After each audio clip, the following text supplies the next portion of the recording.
Hello, my name is Sharon Smith, and this is my introduction video for the EGL 850 class. This is an 8-week class. I'm really excited to see what we're going to learn, and let me tell you a little bit about who I am. So, my traditional demographics about myself. I am from Costa Rica. I was born there, so here's a picture of Costa Rica right here. I went to school about half the time in Costa Rica and the other half here in the US. I had parents that were in the Navy.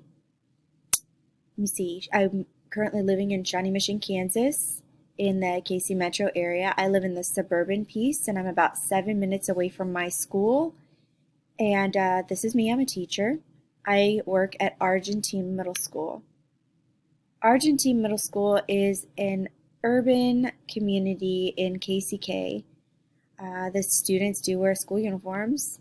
There is the urban feel where you see lots of graffiti. A lot of the times the bad graffiti gets colored over by artistic pieces like the one you see here in this picture.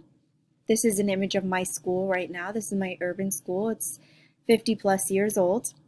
There are 87% diverse population of students. There's a 67% Hispanic population and a 98% free and reduced lunch population at my school.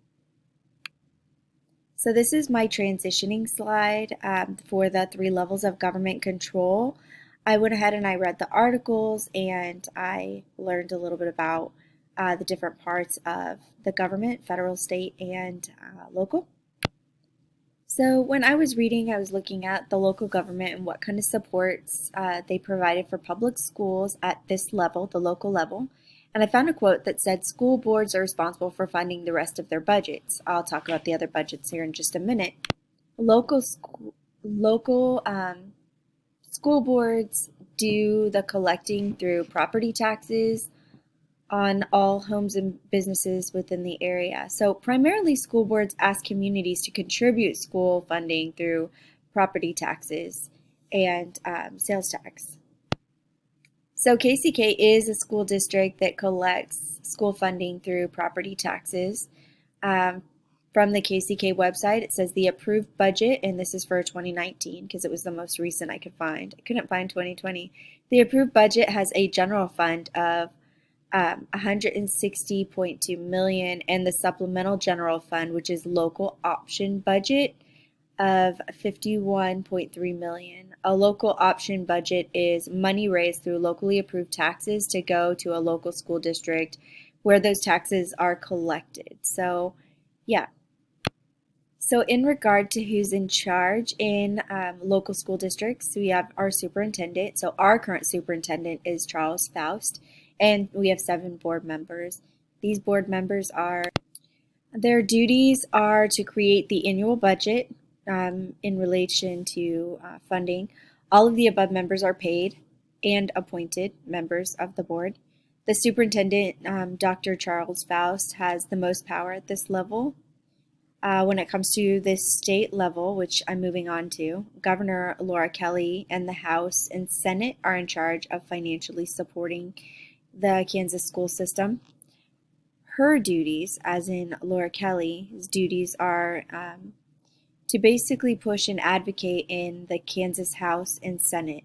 She's paid and elected by the Kansas community, and she has the most power, but she typically delegates that power to the board. And in one of our sources, it also talked about how even though the state has a lot of power, they typically allow the board to make a lot of school decisions, but they reserve the right to take over when needed. So for my next slide, it's like I really wanted to cover what kind of supports do public schools receive at the state level of government. And states give slightly less than 50% financially to schools. The officials, like Governor Kelly, advocate on behalf of schools in her state and collect money for schools through sales tax and income tax.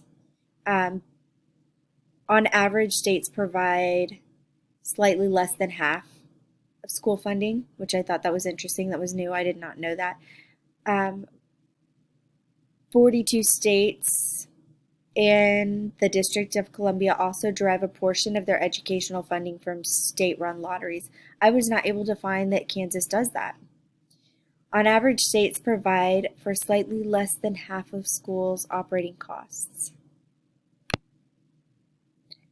So I found an interesting quote. I found several quotes, but one of them that I found was, "It took a fight, but the Kansas House and Senate have agreed to the school funding hikes Democrat Governor Laura Kelly called for." So Governor Laura Kelly and the Kansas House and Senate are in charge of financially supporting the Kansas school system. So what kind of support do public schools receive at the federal level of government? Um, I found lots of information on this too, using the articles that we discussed in our class.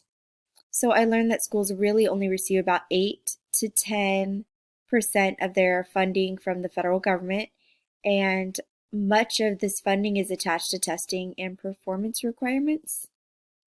So it talked about how, yes, the federal government did help by funding agencies uh, like the Department of Education and the Department of Health and Human Services also help fund schools. But most notably, the amendments required achievement test results to be gathered and analyzed in at least 3 grades, but now it's 7 grades. And so Title I schools really do have a lot of requirements to be able to receive their federal funding. That was interesting. On a different note, the federal government also supports schools by putting acts and amendments in place that support equity in schools. One of the things that was also asked is, which of the 3 levels of government have the most influence over these NS number 6 components? The NELP program standards are actually pretty new to me. I am not very familiar with them at all.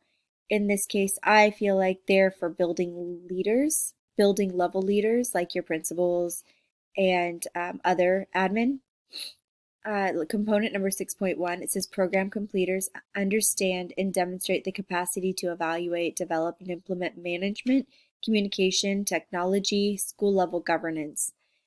And component 6.2, program completers understand and demonstrate the capacity to evaluate, develop, and advocate for a data-informed and equitable resourcing plan that supports school improvement and school development. And component 6.3, program completers understand and demonstrate the capacity to reflectively evaluate, communicate about, and implement laws, rights, policies, and regulations to promote students' and adult success and well-being. It's for this reason that the board who hires these leaders would probably have the most power over them.